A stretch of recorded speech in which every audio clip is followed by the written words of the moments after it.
ville du centre-est de la Côte d'Ivoire, située à environ 200 km d'Abidjan, la capitale économique. Depuis 18 mois, la ville vit au rythme de balais incessants des visites de personnalités venues du monde entier. C'est ici que se trouve la résidence d'un homme exceptionnel, un homme qui, par ses qualités humaines et son parcours politique, a su convaincre sur ses valeurs de paix.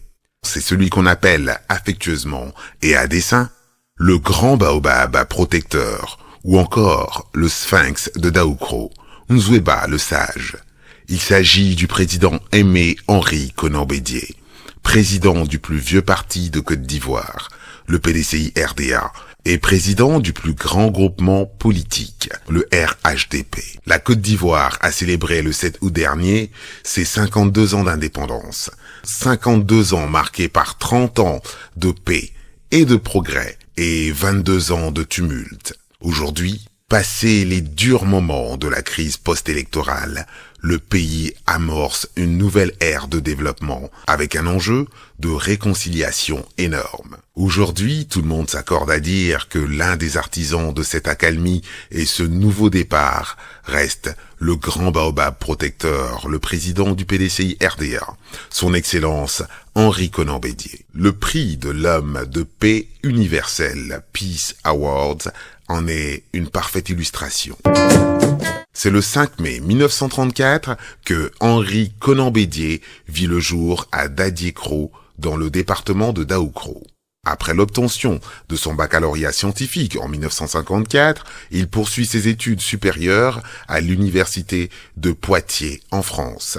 Il obtient successivement la licence en droit, 2 diplômes d'études supérieures en économie politique et le certificat d'aptitude à la profession d'avocat. Il soutiendra avec succès en 1969 une thèse de doctorat d'État en sciences économiques. Il rencontre aussi Henriette Beaumont-Coisan, qu'il épouse en 1957 et qui sera la compagne fidèle de sa vie. Le couple a 4 enfants, tous majeurs. Premier président du comité joint FMI Bird 1974-1976, conseiller à la Société financière internationale SFI, filiale de la Banque mondiale alors présidée par Robert McNamara, il contribue à la promotion des investissements privés en Afrique noire.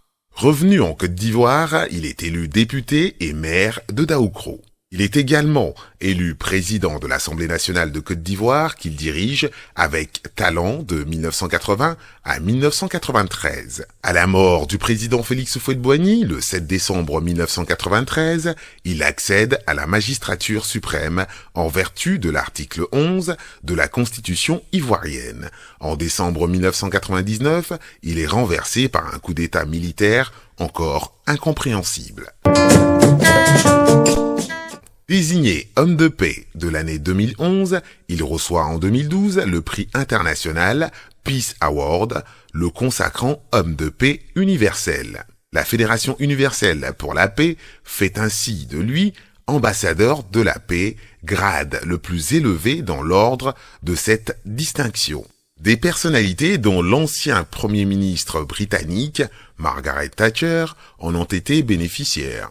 Preuve de son humilité et de sa reconnaissance, le président Henri Konan Bédié dédie son prix à son maître, feu le président Félix Houphouët-Boigny, premier président de la Côte d'Ivoire moderne, auprès de qui il dit avoir beaucoup appris.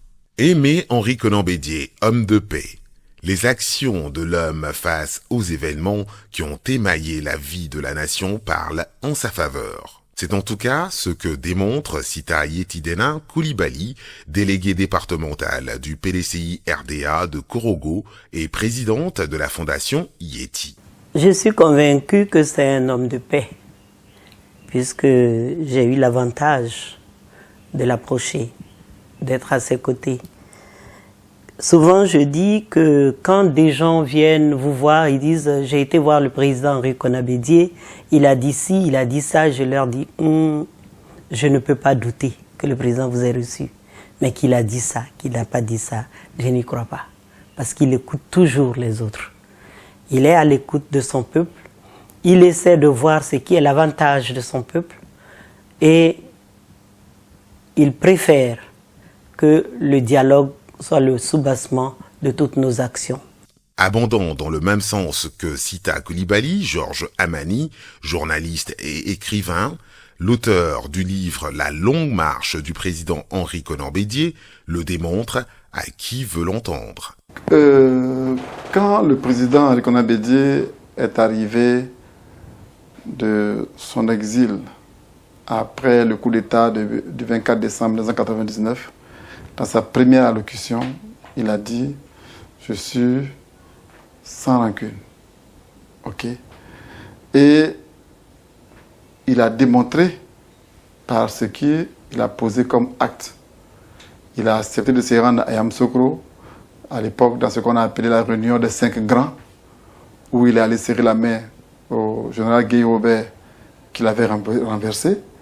Il s'est rendu au rendez-vous du forum, où il a fait son intervention. Et au bout de tout ça, sans garder de rancœur à quelqu'un, il s'est impliqué dans la vie politique. Un autre écrivain, Jean-Luc Djéa, partage les arguments de Georges Hamani, l'auteur de l'histoire récente de la Côte d'Ivoire. Le Sphinx, au bord du palais, se dit émerveillé par la réaction du sage de Daoukro face au coup d'État de 1999. Mais ça saute à l'œil quand même. Un monsieur que vous venez renverser, il avait le pouvoir militaire, il avait le pouvoir de l'État. S'il n'aimait pas la paix, s'il n'aimait pas son prochain, il aurait pu donner des ordres pour qu'on dégage ceux qui sont venus le renverser. Souvenons-nous, nous étions en 1999 et ce n'était pas une armée farouche qui est venue renverser le président Bédié. Mais quand il s'est dit que s'il devrait réprimer cette rébellion, il allait tuer les enfants, les Ivoiriens, il allait faire couler le sang des Ivoiriens, de certains Ivoiriens, alors il a préféré s'en aller que de réprimer la rébellion. Donc il est parti. Et tant bien même qu'on l'ait chassé, quand on a parlé du forum, il est venu. Il est venu, il a dit sa part de vérité et il a exhorté les Ivoiriens à aller à la paix.